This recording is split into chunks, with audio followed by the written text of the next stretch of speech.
观众朋友大家好，欢迎收看9月7日公司台语台下晡新闻，我是陈淑君，咱先来看今仔有啥物新闻重点。受到美国客观势影响，劳动部上新的统计，已经有245间企业，4800多人放无薪假，是今年上多。罗西亚总统普京、北韩领导人金正恩会甲习近平做伙出席9月7日北京大阅兵，外界正关心美国的反应。全国头一间台语实验小学高雄落地板岭国小今仔开学，今年是有10来个学生，各界拢有正深的期待。来看今仔日欢迎第4会期，新的会期开始咯。早起立委报道，国民党团表示讲，军公教年金改革会是这个会期的优先法案，卖甲民众党做伙来推动公投白大选。民众党立欢迎党团总调王国昌是强调讲，修法是为了要放任公投的规定。国会若要合作，民进党团的人数，外界嘛正关心。秋挨萨斯里欢迎三大党边，今天的气氛正好，新会期加上国民党团干部交接，大家拢做伙。那下新任书记长罗志强也明确提出，优先法案就是修正军公教年改。我们不是反对今天做年金改革，而是大家有没有看到今天削夺退休保障砍够了吧？我们会要求来停止所谓的再砍所得替代率。在民众党是力推公投白大选，国家那也达成共识。不过进前中常会主委李进勇认为无修法的必要，强调那公投白大选恐惊呈现2018年的宣布混乱。我们想要把这个公投法从鸟笼放出来又开始找一堆似是而非的理由，不是什么选务的混乱实际上面的原因就是2018年的时候，民进党输到脱裤子嘛。那现在大罢免是结束了，看不到大成功大概只有看到大落赛。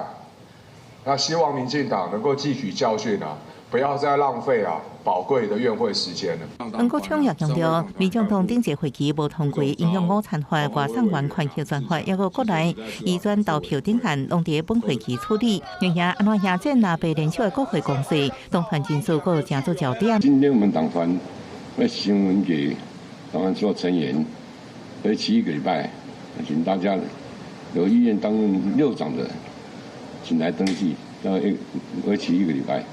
这是我们一定要的党团的具体作为，所以到最后，看登记的情形再协商，然后我们组出一个新的队伍出来以上。强调郭建明对家己职务是不是移动，无可以做回应，简单回应了就赶紧离开。内部人数甲路线问题有关的关卡，记者综合报道。内阁改组，行政院前秘书长金明欣接经济部长，针对关系影响，伊是强调讲，任何的状况咱拢有路通行，会有策略通应用，嘛袂讲关系权就完全无路咯。也毋过劳动部上新的统计，已经有245间企业，4800多人放无薪假咯，是今年上多。我们卓荣泰院长给我的礼物上面讲的是经济优先，任重道远。提出经济部长杜永泰送的礼物，经济部新的部长龚明鑫，透早为行政院秘书长的职务落任了后，转做经济部长。9月7日，经济部报答典礼接过印信，正式上任。那非美国市场也是有空出很大的机会也值得我们多元的这个去诉求多元的市场所以任何的状况都可以让我们有路可以走有策略可以来做一些因应打上任就面对关税挑战，龚明鑫讲，经济部会徛伫资源性的角色，扮演谈判的后勤。另外，还未公布的竞争关系，伊讲有密切关注当中，而且甲产业小连锁展开对谈。不过，上时美国所传出消息，联邦上诉法院裁定，川普引用国际紧急经济权力法来扣关税是无合法的，咁真正的扣关税嘛出现变数。美国联邦巡回上诉法院此次的判决以及另外颁布的命令来看，美国政府仍可对各国来课征对等关税。谈判团队的目标就是继续为我们产业争取更好、更合理的税率。因为受到对等关税的冲击，民间的企业减班休困的情形嘛愈来愈多。根据劳动部上新的统计，拢总有245间公司，4863个人咧休无薪假，人数创下今年的新高。事业单位自述，它是受到这个美国关税影响而需要减班休息的家数呢，有118家，人数是3055人。保障劳动部的统计，减班休困占上侪也是制造业，另外有2间中型的企业通报实施休无薪假，包括一间外销北米的落空机的业者，头一届通报有110个人，还有另外一间家具机的业者，因为客户做文的订单打动，通报103人。面对美国关税冲击，对新的经济部长是搁增加一个考验。记者综合报道。行政院长戴英泰之前讲，望银行会当来提供较济贷款的资金。金管会嘛表示讲，确实有邀请8大行库来开会，了解目前买厝贷款的状况。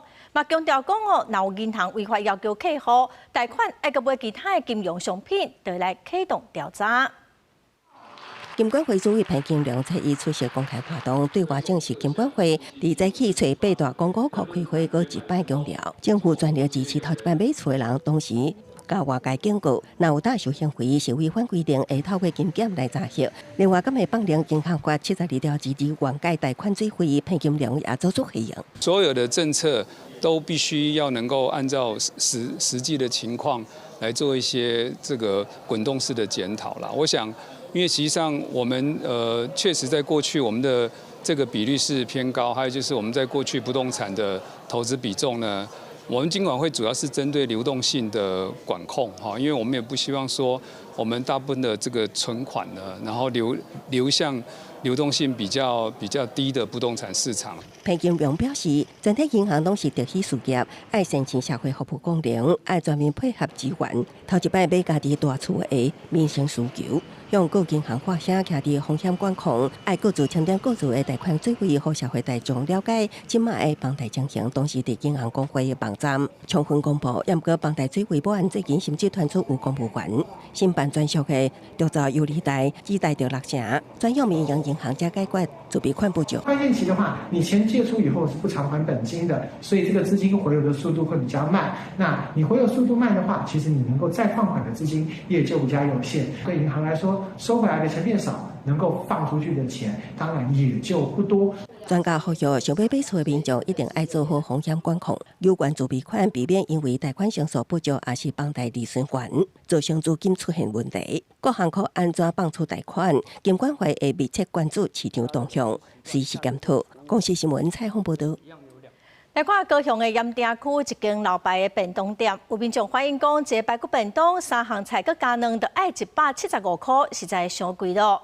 业者是强调讲，是因为因佮另外加菜，才佮爱另外算钱。嘛讲猪肉7、8月份一直会起价，菜嘛会起价。业者是讲因拢家己先吸收成本，压力嘛真大。营业进程工作人员无用猪肉片炒菜，高雄盐埕区这间便当店阿英排骨饭，还未开门就有人去排队，所有民众买到175块的排骨饭便当，直接讲起了伤咸啊！伫网络上引起讨论。一个排骨饭的是145，一个175啊，145。175。无啦，无可能啦。有民众认为价销伤悬，店家解释是因为加买青菜，店内自今年1月起，排骨饭卖100块拢无起价，只是加买一份菜加15块，加山药菜加价65块。消费者若个加买一粒汤，才爱175块。猪肉也很贵，老板娘也是先自己吸收，然后老板娘是说她要涨价就会，这个波动就是涨很久，然后却又掉不下来，她才会去做涨价的决定。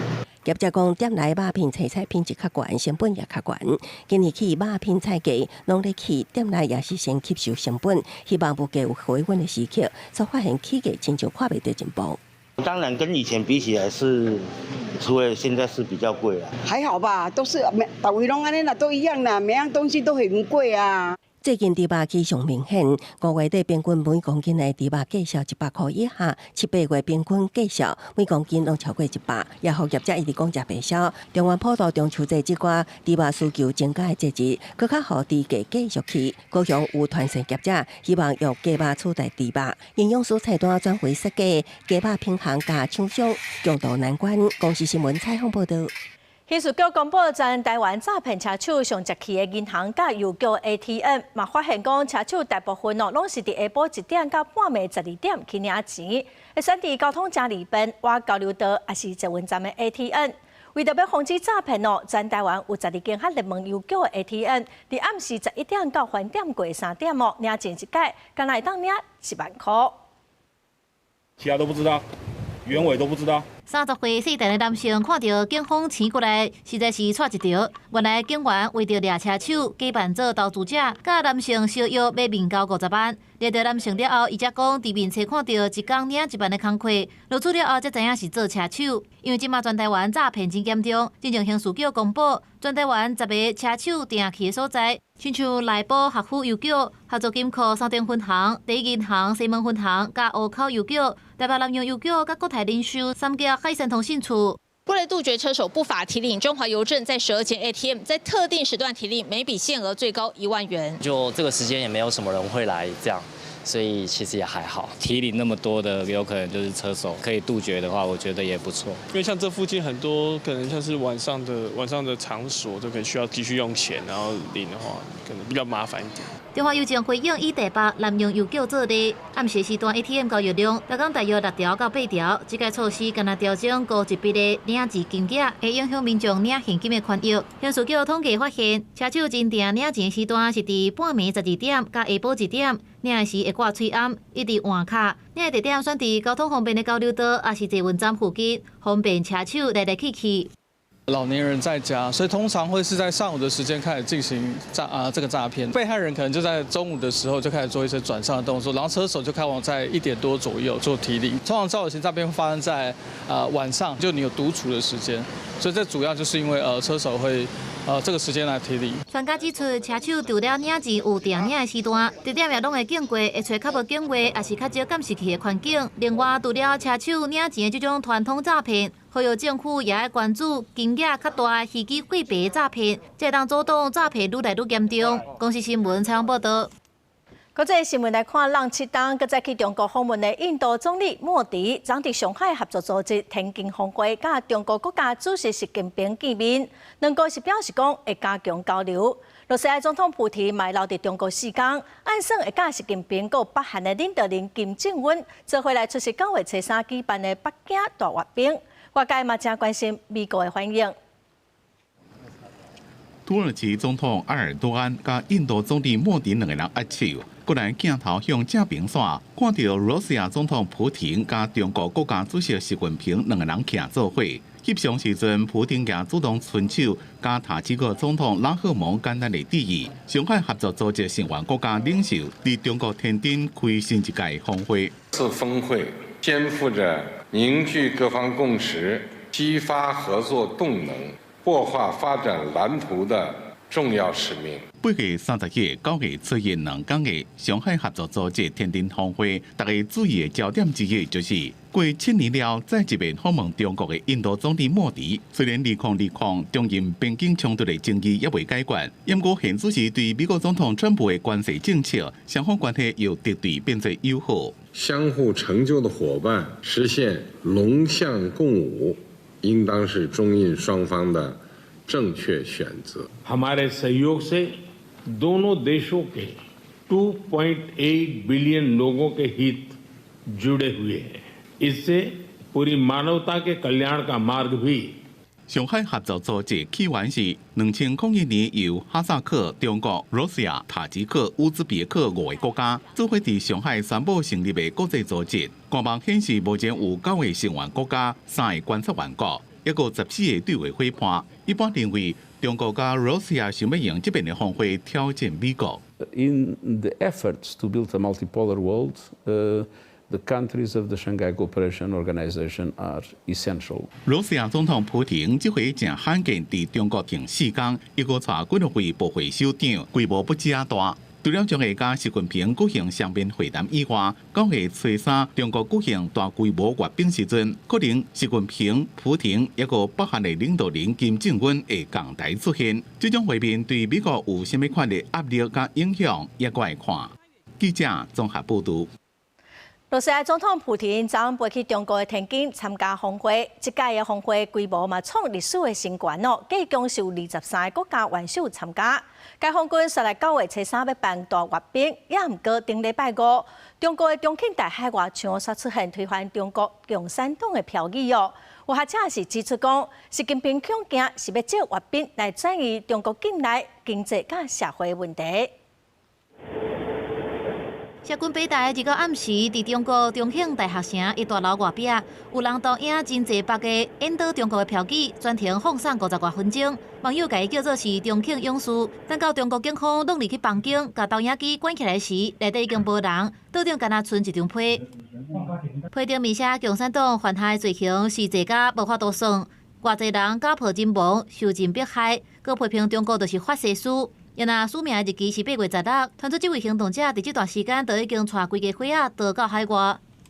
我相信习近平或许想透过这样的一个阅兵的举行，来进行一个大内宣，然后来去转移他国内的经济社会问题的注意力。学者认为，中国想要透过阅兵来抢以前的历史话语权，制造因是中国的形象，不过内部人民实际感受这是事实。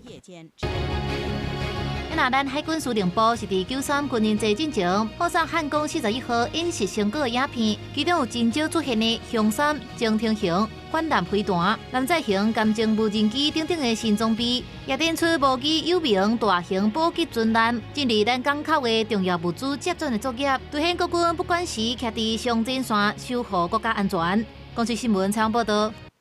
再来关心美国总统川普打击非法移民，目标佮针对未成年的囡仔。美国政府本地拍算要甲10个还未满18岁来自瓜地马拉非法移民遣返，也毋过法官紧急裁定讲，这款做法违反美国的法律咯，先暂停。另外有2个负责树林大火的消防人员，嘛因为非法移民的身份封掠起来。 原本已经去遣返回去的瓜地马拉10个未成年移民，伫法院紧急裁定暂停遣返行动了后，佫一巴士准备等于收容中心。路透社报道，原本有10个19、17岁瓜地马拉未成年移民，8月31号川普政府遣返回国。啊，毋过移民权益团体31透早1点向华府法院提出紧急诉讼，法官最后也裁定，外走进来做法违反美国法律，也互起飞飞机佫飞等于德州机场。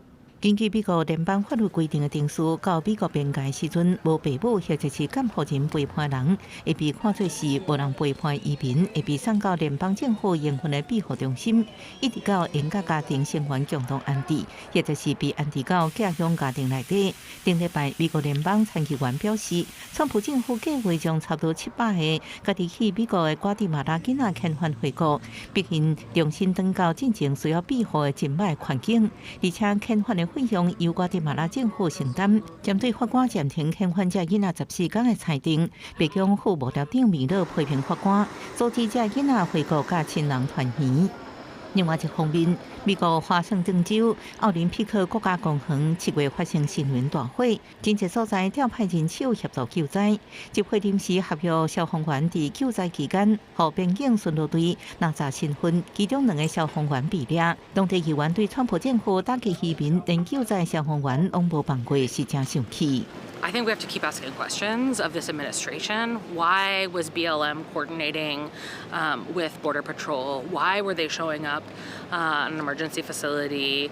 Why are they asking for identification of folks on a fire crew?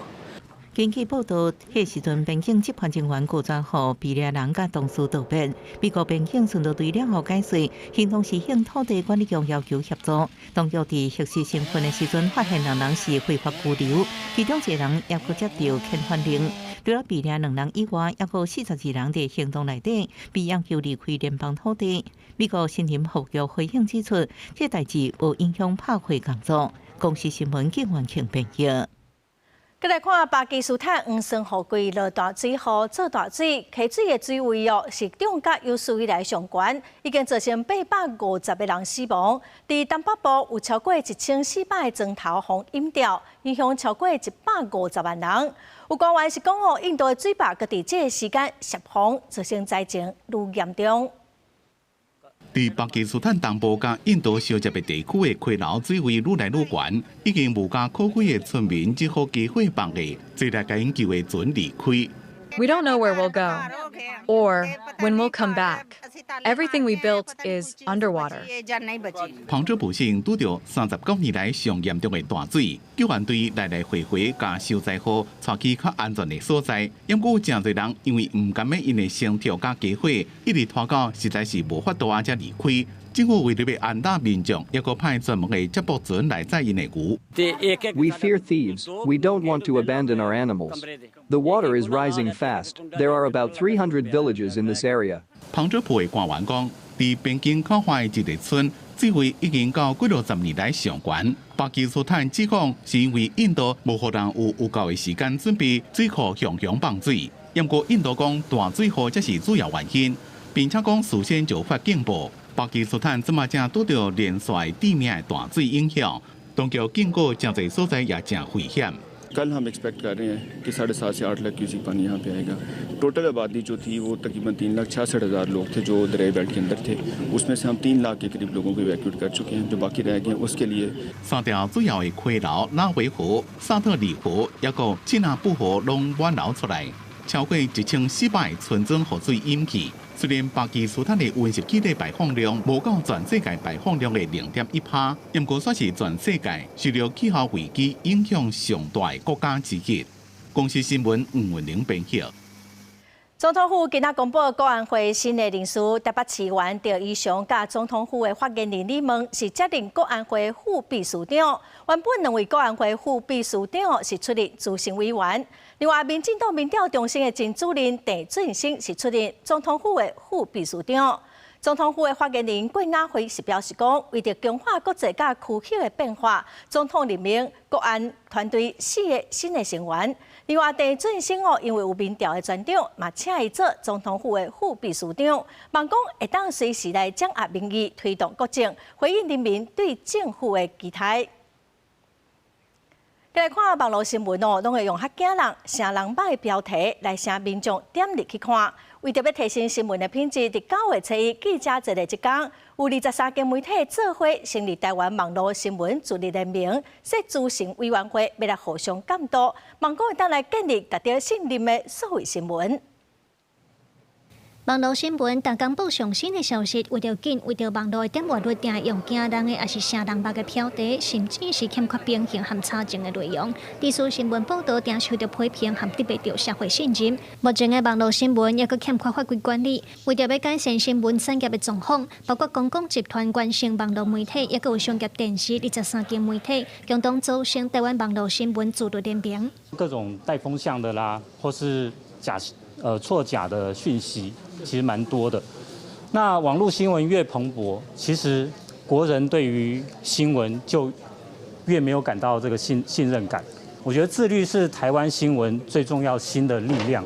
联盟除了制定网络新闻自律原则，嘛规划民众的新闻申诉系统，也有推动媒体识图教育等6大宗旨，嘛邀请民间团体、专家学者等加入咨询委员会，希望透过联盟的监督机制，维护新闻的真实性，提升报道品质，嘛强化民众对新闻的信任。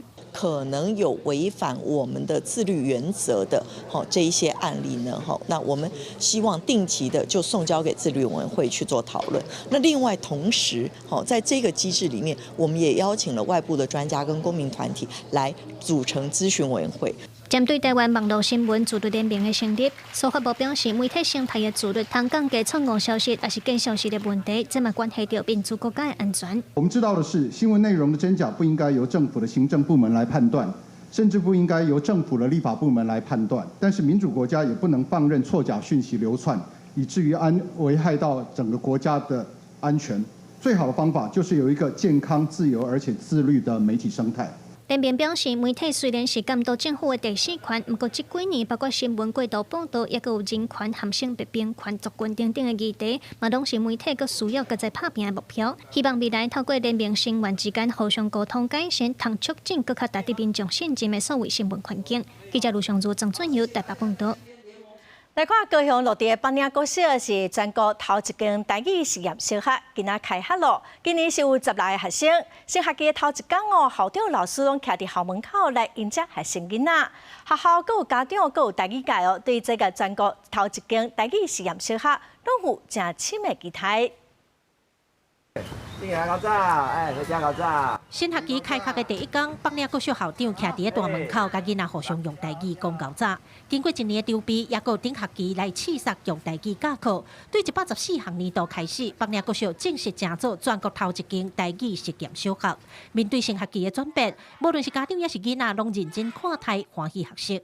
咱这个双语不是所谓让你讲英语甲国语，是咱这个台语甲国语，所以我真支持这种做法，因为咱会当让本土的一寡母语吼，大推动学咱这个囡仔吼，受益蛮多的啊，就是一开始不太会讲到，可以到上台演讲，或是用学校的广播去念一些台语的演讲稿这样。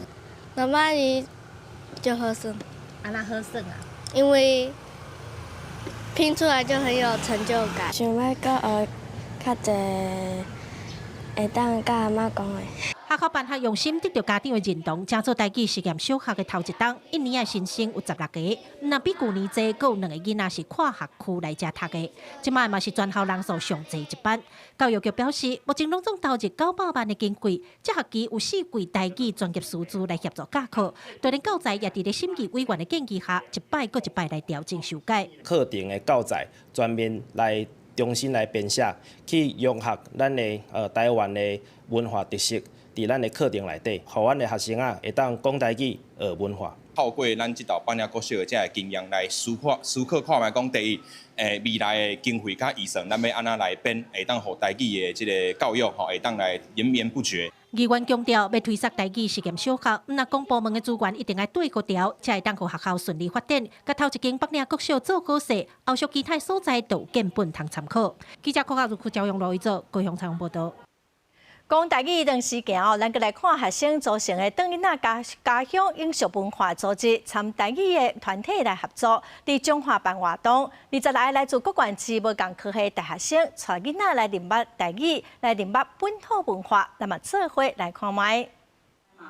大家坐做伙认真咧听故事，这是由学生筹备举办的台语调绘本日活动，有安排台语绘本广告、互动游戏、甲青年组织分享等等，希望用台语来讲万项台。即卖囡仔拢较罕咧接受台语，想要带囡仔来熟悉台语的活动。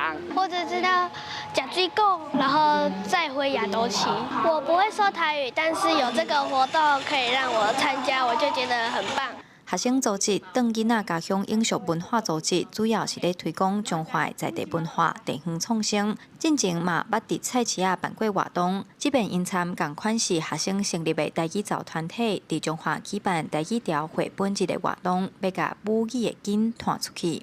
这是阮头一届伫咧中部办，互囡仔的台语绘本的活动。阮希望讲，台语会使为较细汉的时阵就开始学。透过这个机会，甲中华。 诶，这个故事带出来，啊嘛会当互囡仔会当开始伫心中种一个种子的感觉。即摆阮来做田调的时阵，其实上主要的语言嘛是台语。啊，可能讲我即摆嘛袂讲了真好，在地的乡亲拢叫你莫紧张，互我感觉足温暖，足想要继续练习的。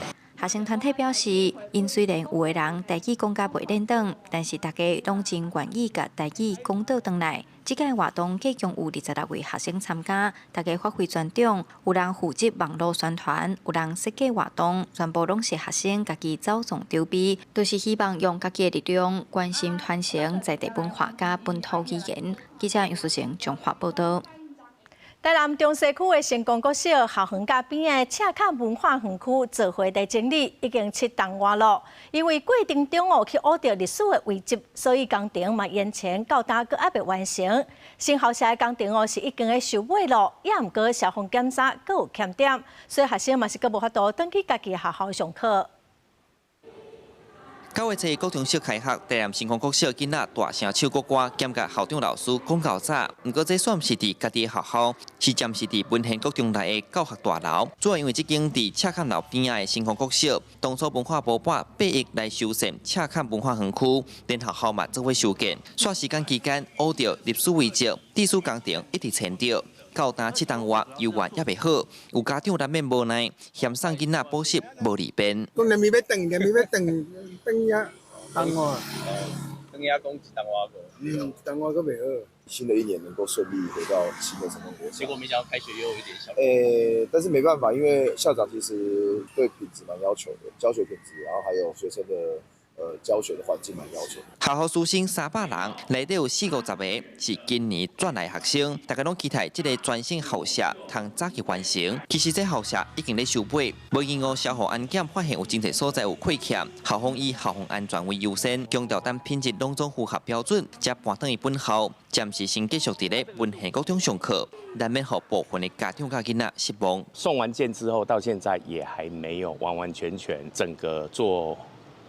消防安检的改善啊，因为没有消防安检的改善，就没有拿到使用执照，没有使用执照，当然就没有办法送水送电。那目前是在申请使用执照的阶段。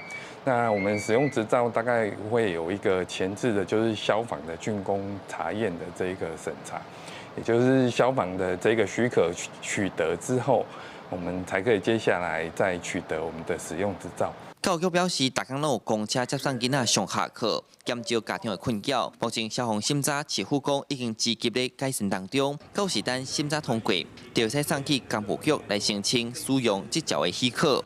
记者苏台南采访报道。今仔开学咯，气象署是表示讲，这礼拜共款爱注意过道会落雷公雨，也是落西北雨，嘛要注意目前伫琉球东方的海面，佮菲律宾东边的海面，拢有热带性低气压，有机会发展成做是风台哦。对台湾的影响是爱个观察。9月开学，雨热继续，但是气象署表示，未来这礼拜同款爱注意高温，高温相热的天气会阁继续几落天，而且对流旺是过道会落雷公雨的天气形态。大海北还有在中南部的内陆近山区，还是会35到36度的高温出现，整体来说还是蛮闷热的。那第二点就是大家也可以看到，午后雷雨发展的话，就更加的活跃了，包括了山区，甚至是西半部地区，都容易有午后雷雨发展出来的可能。当中并可能会伴随局部大雨的现象。气象署表示，未来这礼拜天气拢算稳定。另外，目前琉球东边海面有一个热带低气压，拜三会慢慢往日本行，对台湾无直接影响。提醒最近有要去日本的民众要注意，也若菲律宾东边海面也有可能有一个低气压的形成。气象署表示，这条对台湾可能会造成影响。这个礼拜会开始有一些热带性低气压或台风发展出来，不过暂时不会接近台湾。但是周末到下周，在菲律宾东方会有另外一个低气压形成，届时要密切观察它的变化。气象署提醒民众，这礼拜过道出门要注意雷公雨，天气真热，嘛要补充水分，有风着伞。记者陈心彤、夏桂玲台北报道。即马热人温度是愈来愈悬，囡仔伫户外公园耍的安全佮健康嘛受到威胁。有民意代表是指出讲，台北市的公园大部分的儿童游戏区哦，拢无插入头的设备师，市政府嘛拢无要无紧。专家是呼吁市政府应该得爱重视。囡仔伫公园游戏场耍甲真欢喜，规个面是笑嘻嘻。毋过民意代表讲，极端气候愈来愈严重。常常出现高温，囡仔伫户外公园佚佗的安全甲健康已经受到直接的威胁，呼吁爱改善公园游戏场的假日设施。我们在实际测量底下，同材质铺面在有遮阴和没遮阴的条件下，温度差异高达9到17度。那在大型烤炉的环境中，孩子面临中暑和热伤害的风险。透过游戏、透过玩，其实都可以让儿童在发展上，不管他的身体功能，或者是他的，我们现在很强调所谓的精神健康的部分，都可以有所提升。伫公民提出3大建议，包括制定游戏场假日标准，先以自然假日优先。若无会当假日的球场，就要做日照分析，评估人造假日的位置。莫针对金属的表面设施，排队也是受困的所在设假日设施。那这样设施以目前台北市公园来讲，我们大概因为碍于法规了，我们大概都是以活动式可拆卸的方式，自然的树荫那是最好的最棒的。就是游戏场，你当然是选择在树荫底下，但是我就是安全距离，就是要做一个考量啊。如何提供一个安全又舒适的游戏场给小朋友使用，这个部分我们会配合公园处未来的规划来演绎。民意代表讲，目前台北市公园内底有提供假日设施的公园儿童游戏区是无几个，而且市政府到当也未定明确的设置标准，好市政府爱重视来改善公园游戏区的假日设施。记者综合报道。再来看台中市的市民广场，公益路路边的树啊，最近是规排拢互撤掉。民间团体批评市政府要撤树啊，拢无先通知，撤线才开说明会，实在是真超过。市政府是强调讲，撤树的目的是要让市民有愈侪空间通活动，嘛睇成功处理的流程有疏失。几名民间团体提手牌伫台中市区市民广场抗议，因为市民广场边的规排路边树，拢互市政府刷除，即马剩无半丛。你说要倒的话，我说可以说这边会倒。如果一这排的话，从来没有倒过树，都没有。然后他就直接把它砍掉。你知道这个树要种要种一丛，爱偌济时间无？民间团体讲，市民广场是台中市重要的绿地，不过我郡公益路这边。原本是小型绿色磅空的路边树，雪伫离背无有线公告就刷掉，现场变做大工地，树啊是倒几片。不过市政府伫事后则召开说明会，民团认为过程粗鲁，搁黑箱作业。所谓的专家会议里面的专家，基本上都是园艺厂商，但是就是建设局呢，就是内神通外鬼。那我们认为那个说明会根本就是遮羞用的，因为前面做了它太多的问题嘛，然后就赶快临时开个说明会。市政府表示讲，刷除树丛和当地举办的活动无关系，是为着要改善市民广场周边过路人的动线甲光线，嘛同时阵检查树木的健康来做适时的处理。所以伫8月20召开景观甲实在委员会审查通过28这片工程，嘛承认沟通有疏失。相关的树木遗址会在我们的建设局网页上面进行公告。疏漏缓解的话，可能是在作业上，还有我们的一个说明会的时程上面的一个落差，所以我们后续会做相关的检讨。市政府讲，即届预算的树丛有9丛，另外有5丛因为变动还严重爱刷掉，除了保证5丛台湾归游以外，同时阵还做优化工程。分跨过路人的动线，整体工程有过9月底进行完成。记者综合报道。有业者拍算要伫屏东的房山起9座的风力的发电机哦，今仔是开第3摆的说明会，在地自救会是抗议讲，伊嘛批评业者无经过地方的同意就先动工咯。业者是强调讲会继续甲地方来沟通，提供租金甲补助。保护家园，拒绝风电。抓着牌仔哪花口河哪行，准备要前往地方说明会，结果要到的时阵，未经许可举行集会，已经违反集会游行法第20条规定，第一次举牌警告。警方提出违法的牌仔，希望要抗议的民众会当离开。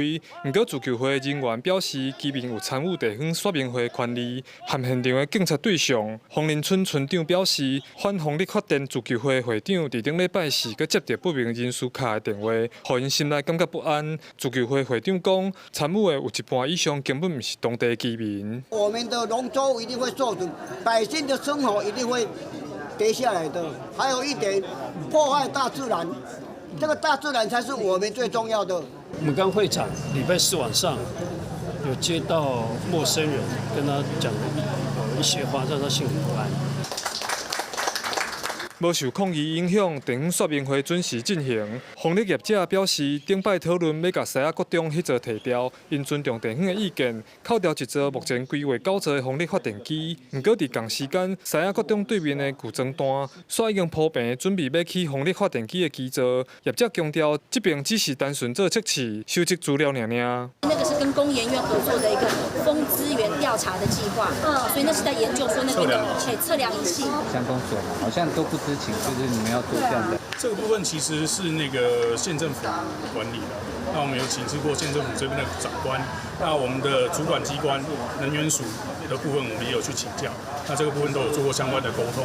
自救会成员表示，便进行测试的同时，拢无含乡公所参详，就直接动工。业者实在无讲道理。面对在地农民的质疑，业者表示，唔但会提出电钱的补助，嘛会用较悬的租金租地，创造工作机会，嘛阁会继续和居民沟通。记者柯永哲，屏东报道。南投中寮过去有未少石虎，后来因为开发数量是减少真多，最近正十档，公部门甲地方的农民推出优先石虎的政策，用鼓励甲补助方式，帮农民减少农药的使用哦，效果是个袂歹。那么做伙来了解。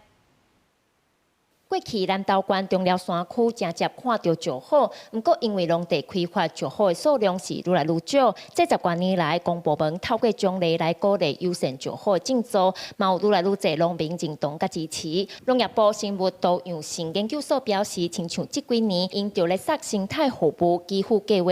鼓励农民卖用杀草剂也是农药，1公顷会当得到2万块的奖励。南投中寮者嘛有袂少农民加入。过去你可能用杀草剂，然后你可能要去添加更多肥料，不然你的农产品又开始品质变得越来越不好。那其实杂草它也是一个对土壤很好保护的一个部分。南投中寮是石虎重要的生态地，为着保护石虎，地方农民研究单位甲企业合作，多年前成立有限责任蔬果生产合作社，辅导农民投资优先石虎种植。台湾地协进行联名，最近嘛来中寮以优先石虎的农业为主题，办一场地方创新的研讨会，分享这款生态生活甲生产会当更好的模式，让15个栖地跟农业生产可以共存。然后最后可以双赢，一起改变我们中寮的农业生产环境。南投市甲中寮是一个共同生活圈，中心新村嘛已经有团队初步的提出一些计划案了，希望讲会刷落来中寮会使做伙甲你一起提出一些地方创生计划，需要的资源做伙去做。国发会这几年咧设地方创新政策，目前南投县敢若村中寮项目提案。地方创新中区辅导中心表示，合作社设优先石虎农业是中寮乡推设地方创新正好的方向之一，嘛会当互中寮乡继续行永续这条路。记者邢平仪南投报道。来看德鲁区国家公园利用竹仔顶天然的材料去专门互芳大旅馆哦，看阿克力的房仔，互民众会当挖近清楚来观察芳的生态。这是德鲁区国家公园办公室边仔的树林，这间茶厝内底放真侪有落空的茶，或者是竹仔。用透明的网仔来观察，会当看到毒鸡的芳带入去内底了后，伊生长甲生长的过程。这个亚克力里面就是独居蜂妈妈宝宝的生长情况，一个巢室一个巢室，外面风洞，其实里面长的就是这个样子。这个是目前它结蛹的状态，结蛹状态之后呢，它就破口而出。OK。太管处表示，一般的民众较接看的大部分是采蜜的芳，甲虎头芳等社会型的芳。不过，其实自然的环境内底，芳有2000多种，毒鸡的芳都占85%以上。因有的食菜，有的食草，在生态系内底扮演浪费重要的角色，嘛影响塘头的数量。生态本来就是一个可以永续的一种旅游的模式，让每一个人都去了解生态。因为我们现在未来的旅游模式绝对是跟在地的文化要有深度的连接，跟在地的生态要有丰富的连接，不会只是这种打卡式的旅游或过劳式的旅游。太管处强调讲，打造毒鸡芳咧大的所在，目的是以生态教育为主，并不是要增加多一种芳的族群，也是希望维持自然界的平衡，互民众了解生态系。官方强调讲，会甲太管处配合，协助相关生态教育的形成。记者综合报道。今仔长照3.0头一阶段开始实施，包括请外籍看护的家庭，买当来使用社区照顾的接送服务，各有补助。家庭照顾者关怀总会推动带时代上班的计划，互照顾者会当真做是老人日照中心的员工，那上班趁钱，买当来照顾家己的亲人。家庭照顾者关怀总会去年头一届推出由家庭照顾者亲身演出的广告，实实在在表现照顾者的压力持续累积的情绪，讲出真侪人的心声。我有一天晚上，我自己都吓一大跳，我竟然想打他，差一点就想要拿衣架打他。广告讲出照顾者现实的压力，总会嘛提出解决的方法。推动带长辈上班的计划，让照顾者接受专业训练了后，来日照中心服务。毋但会当安心照顾家己的时代，嘛会当照顾其他适龄的个案，重新找到工作的价值甲生活的便当。譬如说，他们刚要去上工，然后就遇到了长辈临时身体有状况不能去。那所以我想这个计划的挑战还非常的多，但是我们希望能够持续的推广下去，帮助更多家庭照顾者带着长辈一起走出来。中照3.0第一阶段新制伫9月初开始实施，重点包括放零请外籍看护，会当使用社区照顾模式，扩大社区式交通接送服务范围甲给付的额度。一般区域接送的给付的额度，按一抓100块变115块，原乡离岛一抓120块变140块。另外调整徛给哮喘服务的内容，按干来当踮咧厝内做的哮喘服务。放零甲会当去安全的户外场所，营用政府补助是按4摆4000变3摆4500块。秉持着以弱势优先这一个大的前提，全民的健康覆盖的目标，那么健康台湾的愿景来努力。新制渐渐来实施，政府和民间做伙起造更加完整的照顾网络，让家庭照顾者袂阁孤单奋战，嘛希望健康台湾的环境。一步一步向前行。记者综合报道。今日卫生福利部部长邱泰源甲新的部长赵宗良交接，医界团体是要求新的部长就唔通放任婆婆医生的规定，要撤回相关的条文。反对细则放水波波，请时部长悬崖勒马。新的卫福部长赵宗良8日正式就任，医界团体就随调开记者会，强烈反对医师法施行细则放任婆婆去考医生的相关规定，佮发话新的部长要提出弃票，撤回相关的条文。部前任部长邱泰源上任1年多以来，遭到医疗界批评波波牙医、护理师流失，问题一箩筐。今天新上任的部长由石崇良担任，但是石部长过去有诸多偏颇波波医师、波波牙医的发言，所以其实我们基层是感到非常的忧心。医生团体向新的卫福部长提出2项诉求，第一是要求婆婆医生的实习名额一定要有限制，唔通超过国内招生总数的1/10。第二是要求新的部长赶紧收回放任婆婆医生规定的修正草案，重新送去立法院审议。只要卫福部和考选部能够依法行政，取消学历审核标准，不要借由任何的名目来额外加开波波实习名额，那么波波争议就可以很快的落幕。医界强调会继续监督政策进度，提起部长过去做过健保署长的人，应该要真清楚医疗能力无平均，唔但会浪费资源，也会增加健保的负担。记者陈选林旭凯台北报道。这几档一款的治疗糖尿病药啊，嘛互用来减重。最近有药厂佮发现讲，同类型的减肥药啊，对降低心脏病也是预防中风死亡的风险，嘛有袂歹的效果。丹麦药厂乐和路着生产的素素碱就签达是用来治疗第2型糖尿病的 GLP-1 药物，因为减肥的效果明显，方叫做减重新药，也因为卖甲真好，互乐和路着2024年7月捌达到6500亿美金，成做欧洲上价大企业。也毋过，因为美国以来生产的同类型减肥药物免健路曾经对肝造成乐和路德的成长变慢，8月初也宣布冻结非关键性人士以削减成本，也造成台北政府下修2025年的经济成长预测。也毋过，乐和路德也展现企图心，继续以新研究成果保持伫糖尿病甲减肥双效药物市场中的龙头地位。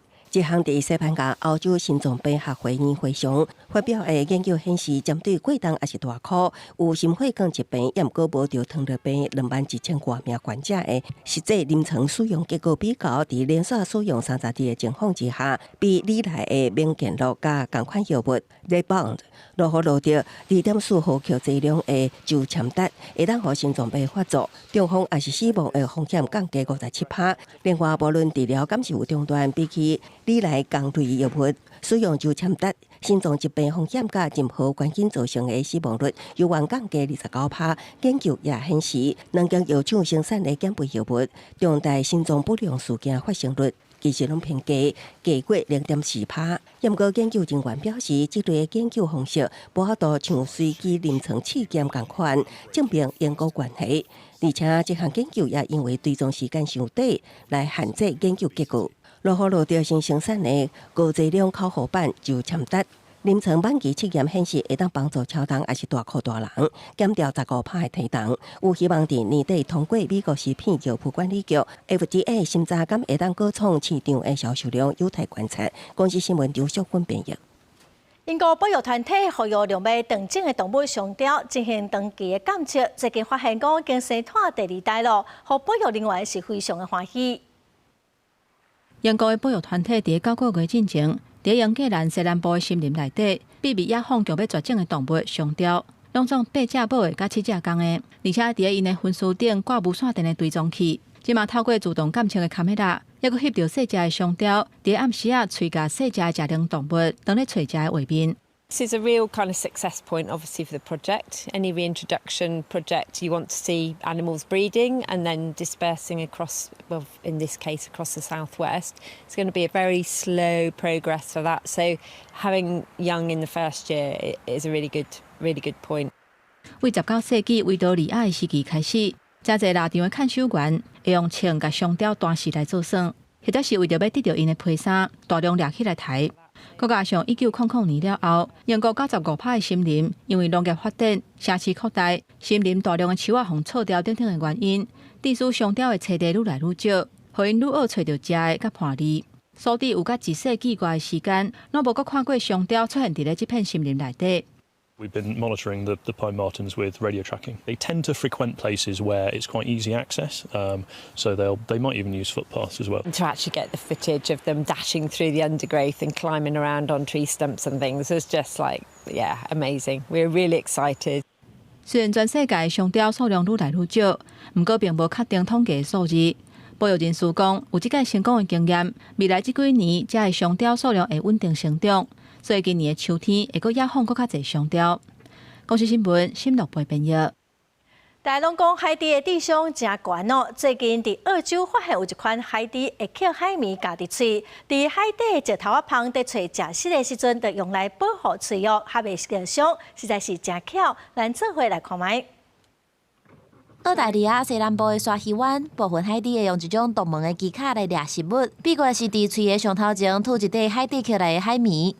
Basket shaped about this size, and they will stick it on the front of their rostrum and then use it to nose through the sediment, probe through the sand and the rocks and whatever, and scare up all the fish. And so then once they've scared up a fish, they will drop the sponge off of the front of their face, and they will go after the fish, grab it, pick up their sponge again, and keep going. 科学家讲，这是一种非常罕见的机卡，伫沙希湾的几个海底族群当中，敢若5拍，也就是大约30只海底会用海绵。最后是海底阿母甲海底阿囝生落来了后，带伊生活的3-4年期间，互因哪看哪学，传承落去。不过嘛，毋是每一只的后代拢会当学会晓。研究团队即马进一步发现，海绵虽然会当保护喙，不过却也会妨碍海底的回声定位，也就是对惊吓发出声波，亲像声呐共款探索环境、锁定食物的能力。但是使用海绵的海底也克服这个障碍。相关的研究报告刊伫7月《皇家开放科学》期刊，专家讲，沙希湾的海底是唯一方发现会使用海绵的族群，因为当地几60年来拢是海洋保护区，保存完整的生态环境，也互科学家有机会对顶世纪80年代观察到今仔日，记录这种方式安怎代代传承。公司新闻是会长编译。下半部的天气，咱来看各县市详细资料。北部地区上低29度，上悬34度；中部地区上低30度，上悬33度；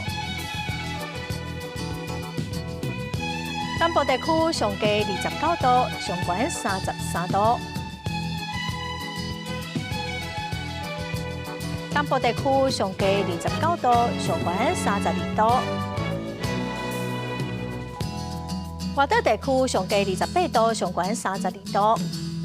感谢观众朋友收看《公视台记台下晡新闻》，我是陈淑君，明仔载下晡3点，咱再会。